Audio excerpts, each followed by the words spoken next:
Dan Ives is back on CNBC today explaining why Tesla could soon be over a $1.5 trillion company. Tesla's all-time high of $414.50 per share was about $1.2 trillion. So at $1.5 trillion, you are pushing over $500 per share. Dan Ives says this is because the sum of the parts valuation.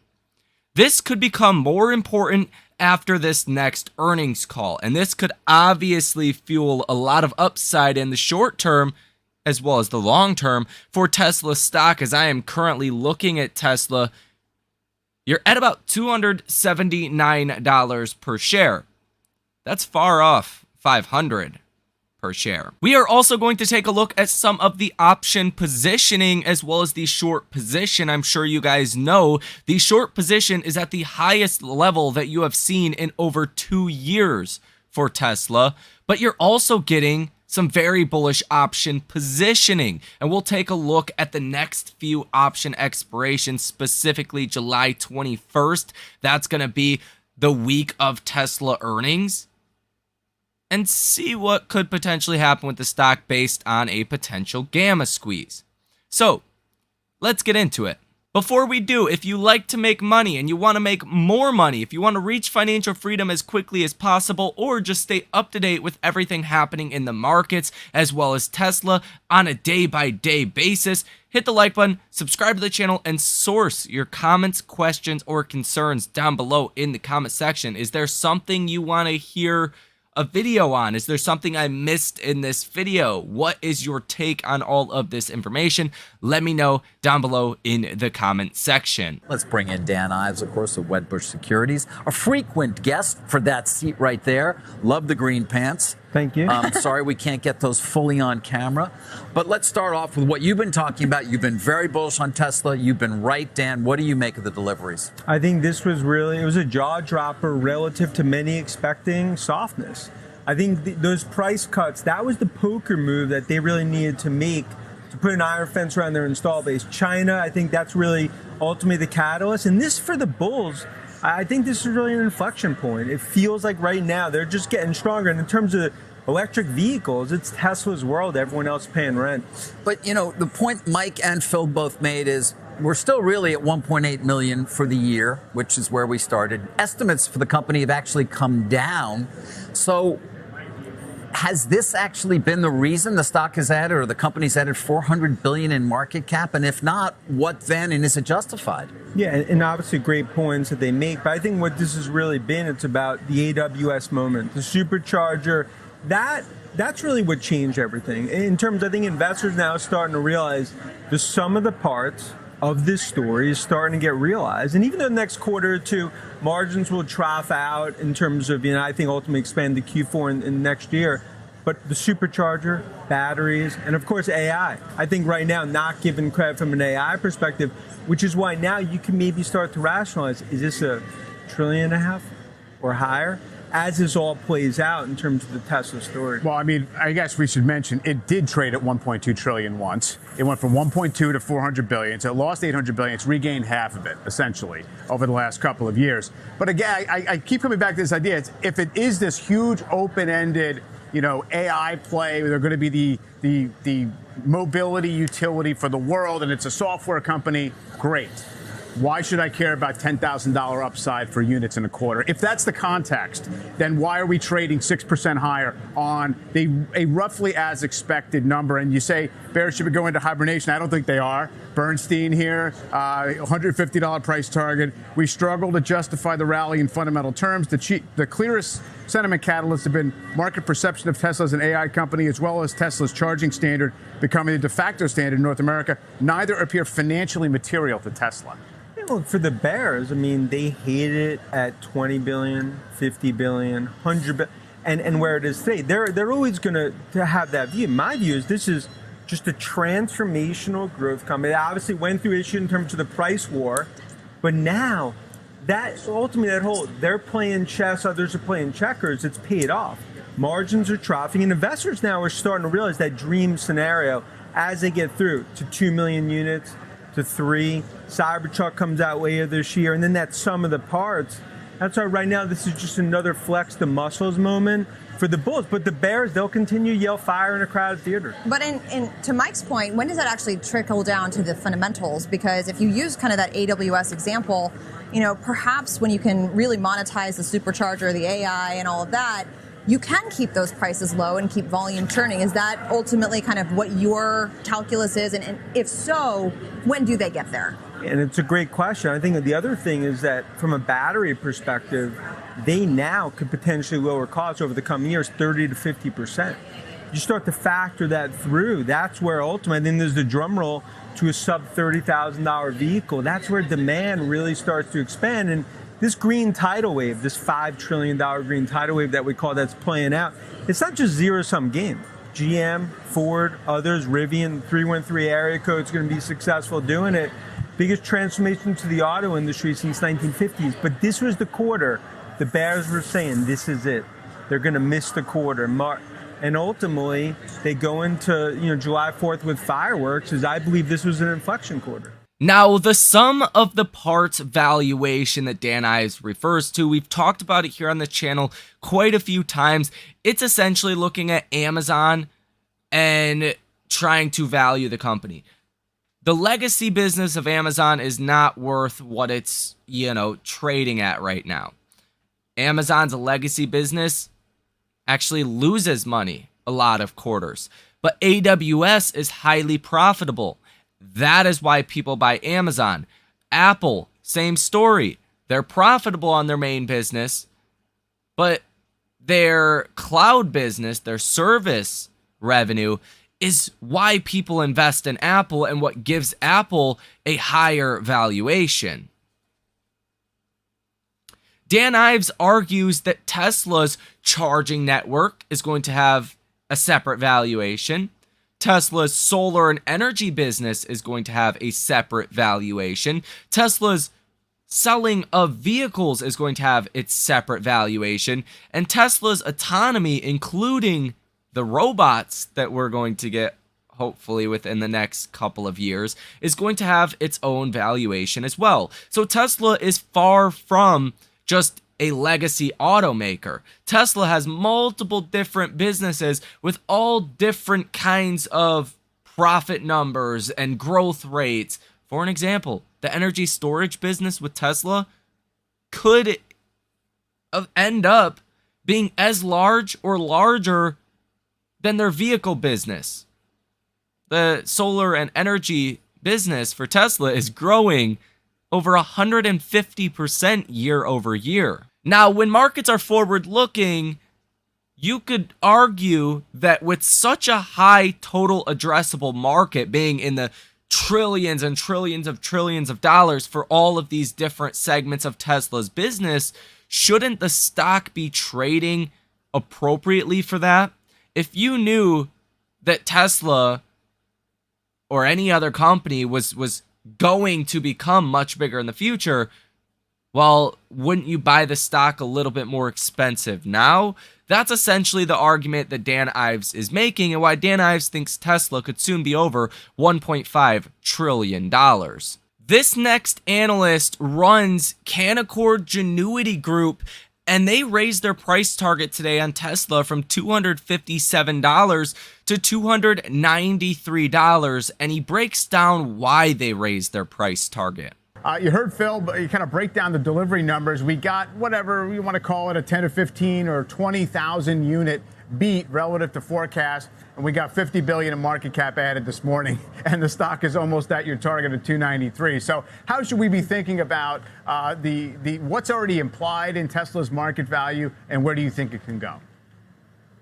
Look, Tesla for us is an incredibly powerful long-term story, as we've talked about over the last 6 months.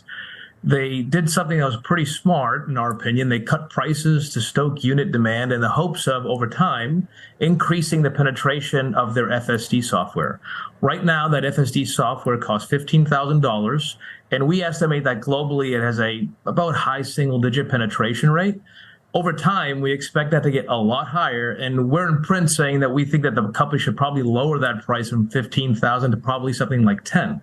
And so when you think about what that does to the margin profile of the firm over a long-term period, it's huge, right? Right now, as Phil alluded to, the company broke its promise, and its margins, its auto gross margins were below 20%. They were 18. Now those margin expectations are subdued for the rest of the year.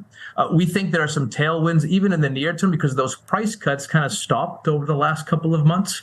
But over a long-term period, if they could increase that penetration rate of FSD software, which is real-world AI, the margins of the firm should go a lot higher over the next 3 to 5 to 10 years. But the fact that when it comes to Tesla, the AI component of the story is full self-driving. It is autonomous vehicles. It is something that we've known about and has been in the market for a really long time. Why should we all of a sudden be applying that much more value to it in the last 8 months when everybody's been consumed with excitement about large language models?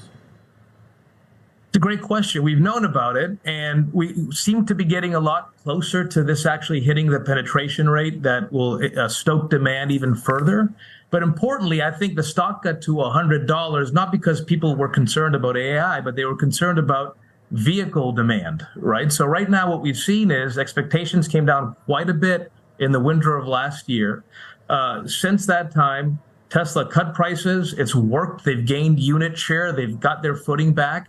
And what we've seen is the kind of the pendulum swing way too far into the negative camp. And right now, not only has demand stabilized, right? Margins could get better over the next 1-2 quarters. And like we just talked about over the long term, we have the Cybertruck being released at the end of this year in small volumes. And if you look out a few years, there's a lot of earnings power here. A lot of the stocks that we talk about in our group don't really have earnings power. We cover sustainability. These are very young companies, but Tesla, who we term the sustainability behemoth, has real earnings. And if you compare it to that group of stocks that we call the man group, the 6 large cap tech companies, it's incredibly attractive for the growth. And it always has been. I mean, when we initiated on the stock last year here at Canacord, the discount was even more. And today it's narrowed a little bit, but the stock has underperformed the man group on a 1 to 2 year basis, and we think that has a lot more room to run. You've mentioned, George, the margin several times, and obviously they did sort of underperform even their own target. At what point, though, does that become a concern if they don't begin to improve it? I know when you're looking at growth, sometimes margins can be overlooked, but at some point, you have to want to see that build. I think you have a really good point. So far, so good on Tesla's strategy of cutting prices and improving unit volume. But the razor blade model that we've talked about, selling units and eventually selling the software, we don't know yet.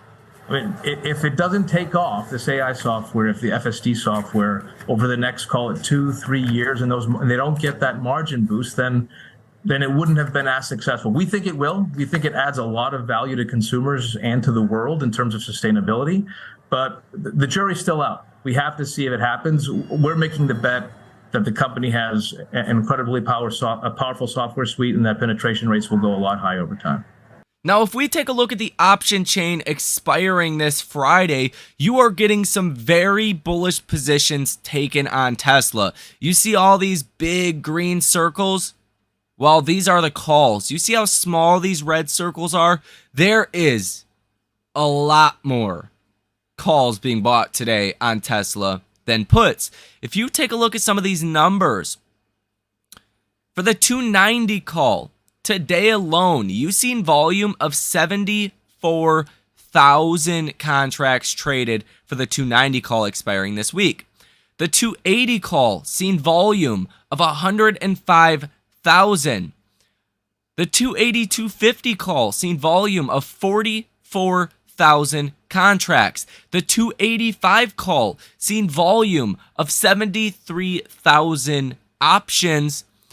And last but not least, the $300 call seen volume of 98,000 today. This is much higher than the put volume. The put volume today for the 255 put was 17,000.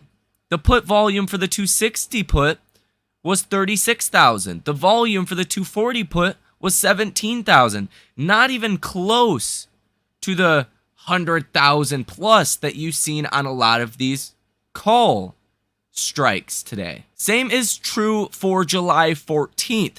The option that's seen the highest amount of activity today for Tesla was by far the $300 call, seeing almost 29,000 contracts trading hands. The highest put volume that you've seen was 8,000 volume on the 250 put. This is over 4 times the put volume. This can help fuel a gamma squeeze. Now, if we look to July 21st, by far the largest option is the $300 call. And you've seen today about 18,000 volume placed on that today. The highest put volume was about 7,500. So the story is clear here. 300 plus is what institutions and hedge funds are betting on. Most of this volume is done by hedge funds and institutions.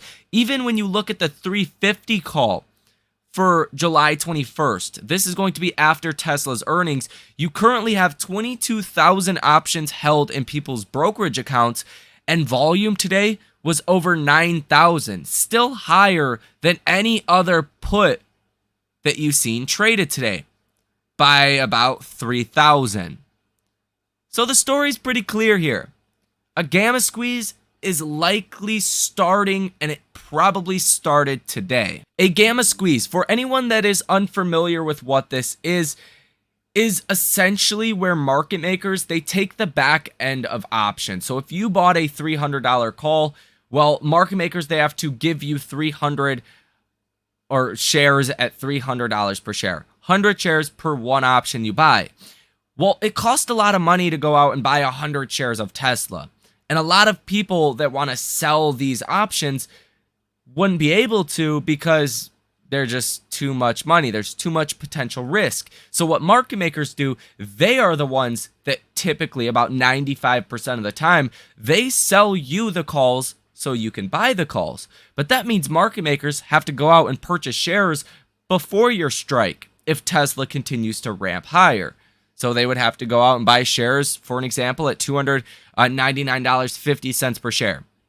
Well, they buy shares, so it makes the stock go higher. And it feeds into this cycle where more and more options go into the money. Market makers have to buy more and more shares of Tesla. And that's where you could see an aggressive ramp up in Tesla or other stocks for that matter via a gamma squeeze. We've seen this before actually in 2020 as well as 2021. What makes this time so much different is at the same time you're seeing a lot of option activity potentially facing a gamma squeeze, you're also seeing the highest short interest levels in over 2 years.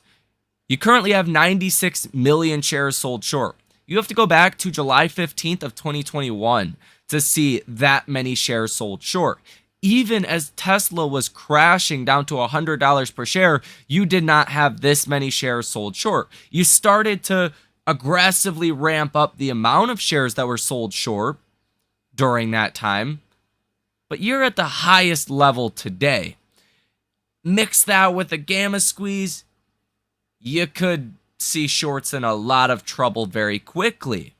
Now, even today's rally alone, 7% with Tesla, was $50 billion added to the market cap.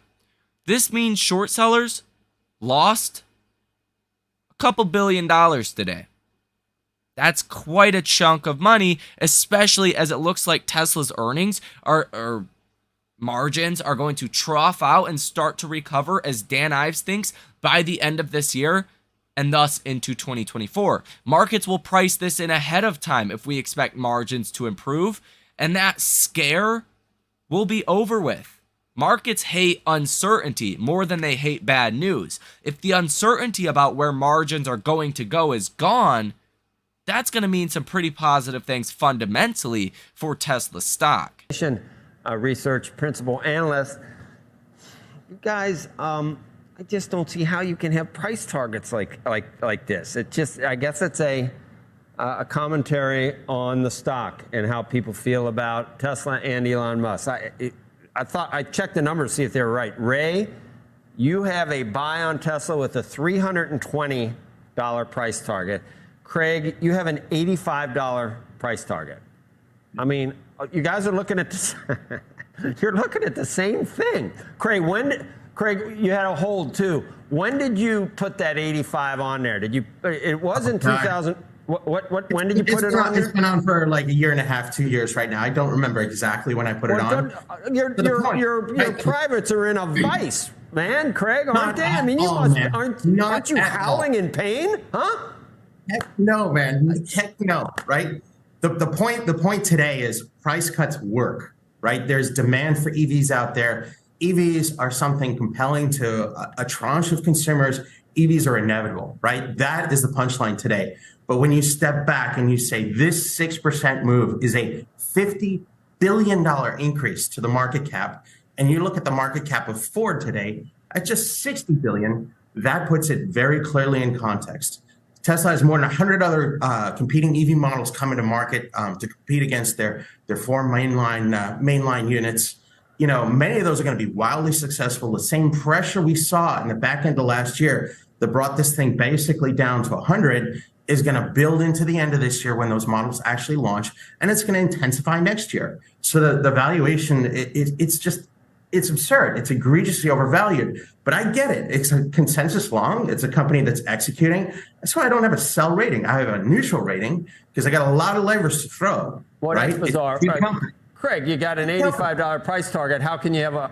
I mean, you should. It's a 277. That should be a sell rate. Nothing about what you're saying makes sense, Craig. And I mean, I understand it could happen, but you got to acknowledge that if you were a customer of Roth or a client of Roth and they were following your advice and they watched it go from wherever it is back to where it is now, they'd be saying, you know, that's putting a lot of faith in you being right eventually, Craig, right?